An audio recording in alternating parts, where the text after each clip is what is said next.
Allez, parlons maintenant de la catastrophe industrielle. Non, je vais pas dire ça comme ça, mais du film Quantumania, Ant-Man Quantumania.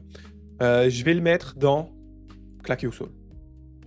Ouais, le film est plus éclaté, hein, est plus claqué au sol que Secret Invasion, donc la Secret Invasion devant, mais Ant-Man Quantumania, c'est pour moi un des plus gros ratés, un des plus gros gâchis de Marvel, que ce soit vis-à-vis du personnage de Kang ou vis-à-vis du film Ant-Man en général. Après la saga Ant-Man, on va dire, les trois films n'ont jamais été exceptionnels. Le meilleur, c'est le premier.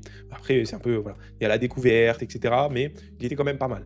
Pour une découverte de personnages, sur une ambiance apportée, quelque chose d'un peu nouveau, avec des... Parce que voilà, son pouvoir de rétrécir, de grandir, c'est quand même assez spécial. Hein. C'est quelque chose qui n'était pas forcément présent comme ça dans le MCU. Donc c'était sympa le premier Ant-Man.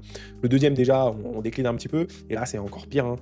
En fait, le fait de mettre Kang en grand méchant de ce film, bah, tu te dis que ça va être super impactant, hein, que le film va être important, mais après peut-être c'est pas forcément, peut-être ça a été changé au dernier moment, peut-être c'était pas forcément ça qui était prévu, mais bah, il y a le dénouement, la fin comment il est vaincu à la fin, les différentes CGI du film.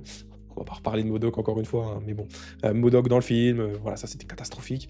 L'histoire assez simpliste, assez banale. Le personnage de Ant-Man en lui-même, je l'aime bien, mais en fait, c'est compliqué à dire, parce que je l'aime bien et en même temps, je le trouve un peu too much, hein, un peu relou, quoi.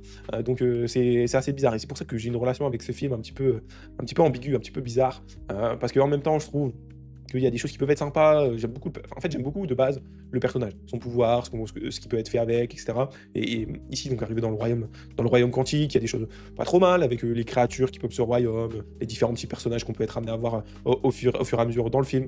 Mais il y a beaucoup trop de choses qui gâchent tout ça, qui gâchent tout cet environnement-là, un petit peu l'humour, trop accru, bah, les CGI comme je l'ai déjà dit avec MODOK, le fait que Kang qui apparaît vraiment très, très puissant dans le film, je trouve et qui finit comme ça à la fin du film. Enfin, bref.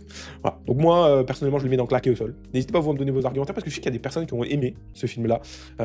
Je peux comprendre. Hein. Après, voilà, c'est une tier list. Ça reste juste mon avis hein, personnel. Je dis pas que moi j'ai raison, que ça c'est vraiment la tier list officielle et que il faut s'en tenir qu'à ça. Je suis ouvert hein, au débat, à remonter, à redescendre des projets. Donc n'hésitez pas à m'en parler du moment que voilà, c'est constructif et qu'on échange tranquillement. Mais bon, moi, Ant-Man Quantumania, claqué au sol.